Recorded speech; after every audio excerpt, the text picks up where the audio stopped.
Hey everybody, welcome back. Today we are recapping episode 3 of the Dicely campaign. Link is in my bio if you haven't seen it yet.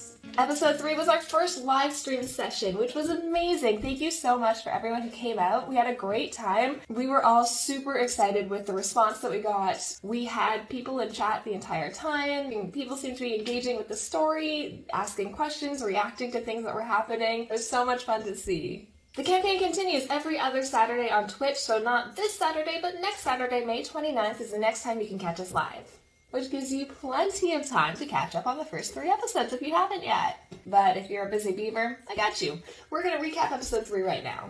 So, episode 3 begins just after an epic fight took place in the middle of this town square. The party has just fought off a series of sand dogs that attacked the townsfolk and the mayor, and a mysterious stranger came in, grabbed this priceless artifact, the decanter of endless water, turned into a bird, and flew away.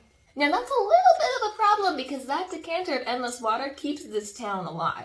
So the party is a little perturbed when all of the guards in the town turn their spears on us and lead us to the jail cells. They arrest us under the pretense of not being allowed to draw weapons in the city, though I would argue Elwyn never did. But it seems like they're going to let us out of our sentence if we go to get that decanter of endless water back. This is also where we start to learn a little something about Gideon. And that is that he can't keep his mouth shut.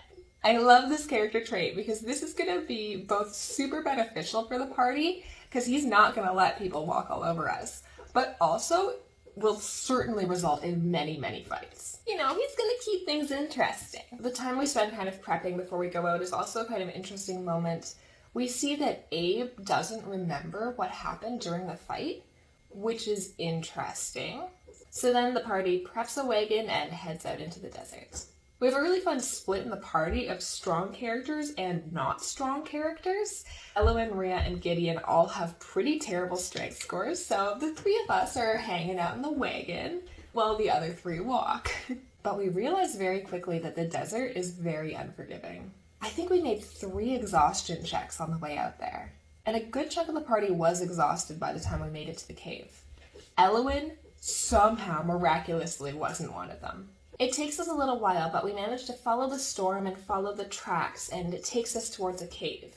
It seems to be almost too easy to follow these tracks, which concerns me, but we follow them anyways because we need this decanter.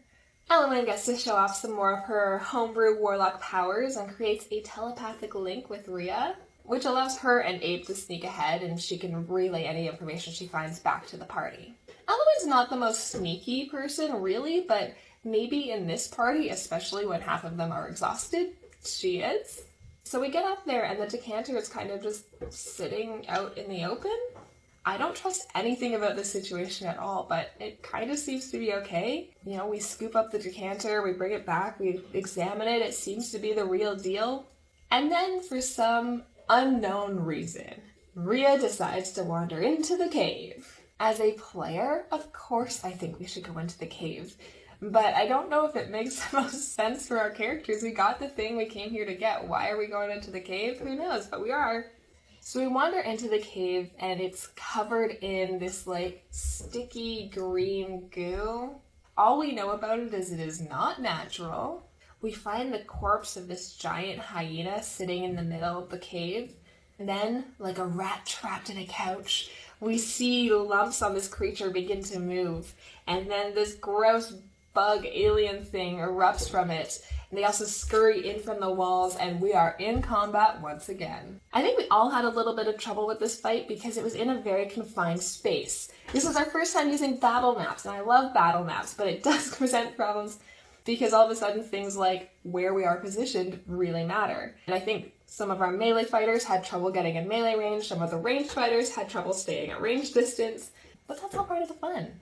We see Nell attempt to use a bow and arrow, realize she's terrible at it, throw it out the window. We see Gideon get glued to a wall, get his gun jammed, and just get picked on by these little monsters. We see Elwyn get ganged up on by 2 of these little monsters who take her down to 1 HP in 1 turn. Remember when I said that Elwyn doesn't like to be in melee range of things? This is why. She has no HP. I love moments like these because I feel like they're good character moments. We're doing a level up at the end of this session, and you know that we're going to figure out some way to deal with melee creatures in that level up. After Elwyn takes those big hits, Rhea takes their entire turn to switch places with Elowen and try to protect her. And they said something along the lines of, I won't let you die too. Interesting. I don't know if I know what they're referring to. Abe is a monster, as always. He's off just killing stuff. And within no time, we've destroyed all these creatures in the cave. No problem. It's not like we're all dying or anything. So we've done what we came here to do. We got the decanter, we even killed all these bugs. So we go to leave the cave. And as we leave, the sky, which was before completely cloudless, now has clouds in it. And the clouds are actually words written out in Sylvan. And they say, thank you. And that's strange. Sylvan is a language that's spoken by the Fae. This feels to me like the work of a relatively powerful creature. If this creature is powerful enough to write words into the sky with clouds, why weren't they powerful enough to kill these bugs? And why did these bugs even matter? It kind of helps to explain why it was so easy to track and find this decanter now. Clearly something was leading us to this spot. They wanted us to deal with this. But I just don't understand why. Especially because when they stole the decanter, we saw that they could whip up a giant sandstorm and summon sand coyotes, but they couldn't kill 6 bugs? It's very strange. And the fact that it's coming from a Fae creature also seems strange to me. Since the Fae have an entire plane of existence dedicated to themselves, what is a powerful Fae creature doing here? I'm very curious to see where this leads us. That's about it for this week though, friends. Again, if you haven't seen the first 3 episodes of the Dicely campaign, the links are in my bio, so you can go follow them there. You can also find a link to the Dicely Twitch there. And you can come join us next Saturday when we go live again. Hope to see you guys there! But until next time, you guys can always remember to play Dicely.